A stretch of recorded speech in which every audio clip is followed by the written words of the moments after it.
रोक दिया जाए और इसको सबको एक धारा में लाया जाए, किसी को भी बच्चे पैदा करने का विशेषाधिकार न हो। और मैं अपने समाज से, हिंदुओं से ये अपील करना चाहता हूं कि वो नेताओं का भरोसा न करें।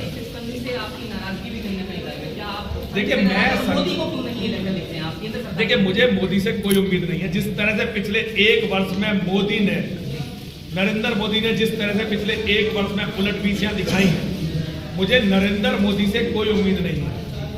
और नरेंद्र मोदी का नायक जो है, जिसका नाम है राजनाथ, उसने जो मूर्खता के बयान दिए हैं वो तो धर्म के अपमान की नहीं बल्कि राष्ट्रीयता के अपमान की पराकाष्ठा है। उसने कहा लविंग जिहाद क्या होता मैं जानता नहीं।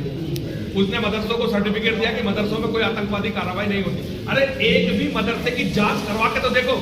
तो मेरा कहना यह है कि हमें नरेंद्र मोदी से और किसी भी पार्टी के किसी भी नेता से हमें कोई उम्मीद नहीं है। क्या आप संघ से नाराज हैं? देखिए मैं संघ से क्यों नाराज हूँ, लेकिन मैं हिंदू हूँ, मैं हिंदुओं का बाबा हूँ, मैं हिंदुओं का दिया हुआ खाता हूँ। मेरा काम है कि मैं हिंदुओं के अस्तित्व की रक्षा के बारे में सोचूं।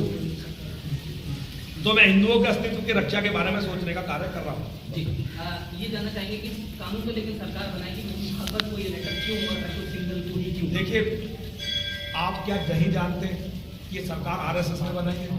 आप क्या नहीं जानते कि सरकार को बनाने में आरएसएस ने अपना खून पसीना बहाया है? आप क्या नहीं जानते, क्या ये दुनिया नहीं जानती कि सरकार आरएसएस की होती है, किसी पार्टी की नहीं होती? क्या आप नहीं जानते कि बीजेपी तो एक विंग है जो आरएसएस ने खड़ा किया? हम इस सिस्टम के लोग हैं। राम जन्मभूमि का आंदोलन बिल्कुल इत्तेफाक रखता हूँ।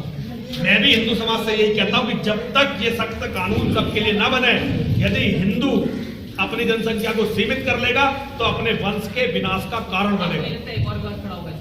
अरे विवाद आईएसआईएस ने इतने लोग अब वहां मार दिए, आपकी हिम्मत नहीं उन्हें दिखाने की। हिंदुस्तान में पूरी दुनिया देख रही है, आप लोग दिखा नहीं रहे।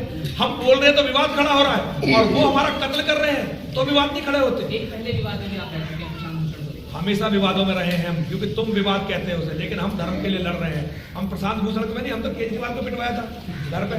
तो हमें कोई इसमें देखो, हमारा शेर बैठा पिंकी तोमर ये था, जेल के काट के आए हमारे बच्चे, 31 बार हम जेल में रहे हैं, लेकिन धर्म बलिदान मांगता।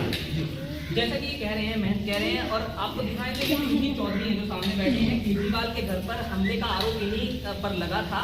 और यहाँ पर तमाम जो संघ से रिलेटेड और जो हिंदू दल से संबंधित लोग हैं वो यहाँ पर मौजूद हैं। और ये लेटर जो है इन्होंने अपने खून से लिखा है, महंत अपने खून से लिखा है, अभी लिख रहे हैं। और इनका ये कहना है कि केंद्र सरकार को नहीं बल्कि आरएसएस सरकार चलाती है, इनका आरोप है। और उसको ही लेटर लिखेंगे, संघ प्रमुख को ये लेटर लिख रहे हैं। पहले भी प्रशांत भूषण पर हमले के आरोप में विवादों में रहे हैं महंत जो हमारे साथ हैं। आप बताइए फिर आगे क्या रहेगा, क्या रहेगा? 25 और 26 अप्रैल को हमने हरिद्वार में हिंदू संसद का आयोजन किया है, जिसमें पूरे भारत के लोग, हम पूरे भारत के साधु संतों को बुला रहे हैं।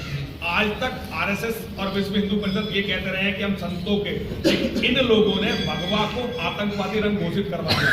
आज सरकार इनकी है। अब मैं जानना चाहता हूँ कि भगवा के संरक्षण के लिए क्या करेंगे।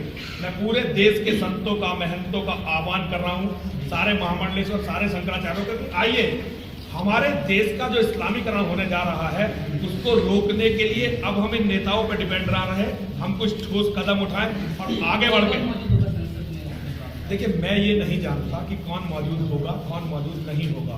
हमारा काम है, हमारा बिल्कुल मुद्दा होगा कि इस हिंदुस्तान का इस्लामीकरण नहीं होने देना है। हमें हिंदुस्तान का इस्लामीकरण नहीं होने देना है, और उसके लिए सख्त से सख्त कानून बने। पहले जनसंख्या नियंत्रण का, भारत की जनसंख्या नियंत्रित होनी चाहिए। तो मुद्दे बदलेंगे नहीं, संघर्ष बदलेगा नहीं, साथी बदल सकते हैं।